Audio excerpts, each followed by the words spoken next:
Chester, England was recently named the prettiest city in the world, beating out cities like Paris and Venice. I know, it's crazy, but it's here, it's in England. See, we do have some nice stuff. In this video, I thought I would check out Chester myself to show you some of its scenic parks, its Gothic architecture. You've got these old Tudor buildings, Roman architecture, an array of independent shops and restaurants. There's England's most haunted pub, and of course squirrels. Just lots of cocky, confident squirrels. I got to spend the afternoon in Chester, I filmed it, I'm going to show it all in this video, and if you're interested in more content like this, head over to my channel where I show plenty of other travel and tourism videos alike.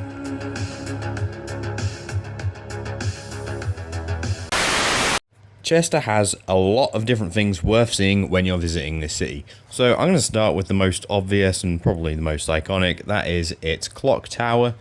Believe it or not, this is the most photographed clock in the UK after Big Ben. And fun fact, it only has 3 faces. You can go up to the clock and stand right underneath it. There's a stairwell nearby it. And this connects to the Roman walls, which these walls go round the city. But it is definitely worth coming up here and standing next to it or under it. You get a nice view of the actual high street from here as well. And again, this connects to the city walls, which, believe it or not, are the oldest and longest complete Roman walls in England. And they go around the city for a whole 2 miles. So if you're interested in doing that, you can. I didn't have time to do it, unfortunately. But you can get onto the city walls at multiple points. The first point I saw was down here by the river. Now, I just want to talk about the river because the river here, when I came in April, this was packed. There were people everywhere. Beautiful, hot, sunny day, blue skies, summer coming in, and it was such a nice atmosphere. Obviously now it's autumn here. It was a bit cold and there's just no one here. But what I can say is there's lots of restaurants, little bars, cafes, and whatnot down this river that you can enjoy. You've got the bridge. There's boat tours that you can get around Chester. I might do one day next time I'm here. But yeah, definitely worth coming down to the riverfront, given that the time of year is right. It is actually very pleasant down here, so...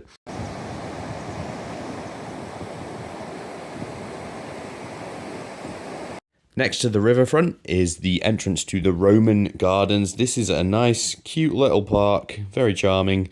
It's basically got the old ruins of an old Roman bathhouse in it, along with some just fragments from other Roman buildings that have been put in the park for you to gaze at and check out. A really pleasant little area. Bear in mind it's practically in the middle of the city. It's very peaceful. We were the only people in here pretty much. So definitely worth checking this out. I imagine on a nice hot sunny day it's a bit more crowded than it is here. But the Roman Gardens here are not the only park in Chester. You also have Grosvenor Park, which is a massive park. Really beautiful. Nice to walk around. It's a Victorian park next to the riverfront. Definitely worth coming down here. In the summer, they have a massive Ferris wheel put in here that you can go on. I went on that. That's worth checking out. You get a nice view of the Chester skyline from that. And within this park, you have all these statues. There's medieval architecture. There's like ruins of a church next to one of the churches near the entrance to this park. Definitely worth checking that out if you're into that kind of thing. I loved it personally. But all in all, it is worth the walk around. Like I say, this time of year, we went at autumn. Very pleasant. Had it pretty much to ourselves. I've seen it in the summer as well. It gets pretty busy here, so...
So a few nice autumnal shots there for you of the area. Before you enter the city itself, you will come across the Roman amphitheatre, which is close by all this. Believe it or not, this was the largest Roman amphitheatre in Britain. It could apparently seat up to 8,000 people. So, fun fact for you there. The city walls also come across here. So this is where you enter Chester High Street.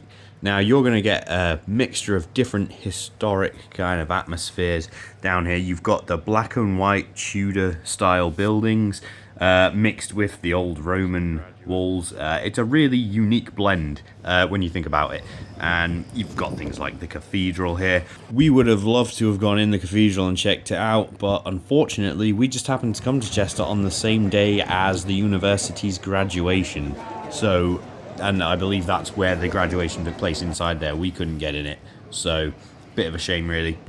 Nevertheless, the cathedral is still beautiful to look at from the outside, as most cathedrals are. A very small cathedral. I went to Cologne Cathedral earlier this year, and the difference, you can't really compare them, but it's still a beautiful medieval building to look at anyway. It fits in nicely into the city. It wouldn't be complete without it. Moving swiftly through the alleyways of Chester, I have to say this place reminds me of a mini version of York. If you've ever been to York, you'll know what I mean. Entering the High Street again, you're going to come to what is arguably Chester's most admired feature. That is what's called the Rows. The Rows are basically a two-tiered shop system and a medieval walkway that run by the streets. Within these rows are a lot of independent businesses such as restaurants, galleries, cafes, and this two-tiered system of architecture provides a very unique experience. I personally haven't been anywhere else that has this in its high street. Really beautiful aesthetic that's created here by the combination of the Tudor timber buildings built on top of the Roman foundations. So if you come to Chester, you have to come and walk the rows. They're pretty awesome, especially if it's raining, which is pretty common. It is England after all. And one of the nicest things about Chester is that you have so many of these smaller independent ran shops. The high street in the UK is notoriously dying. It's getting worse in a lot of big cities. Just shut down shops that don't thrive, big chains taking over, and Chester is one of those few cities that's actually been able to maintain a lot of its smaller independent businesses. So that's something that's really nice to see. Shrewsbury was another place that was like this. It's managed to keep the high street alive, so to speak. You can check out my Shrewsbury vlog on my channel. It's a popular one. People love it because again, Shrewsbury is a little bit like a smaller version of Chester, I'd say.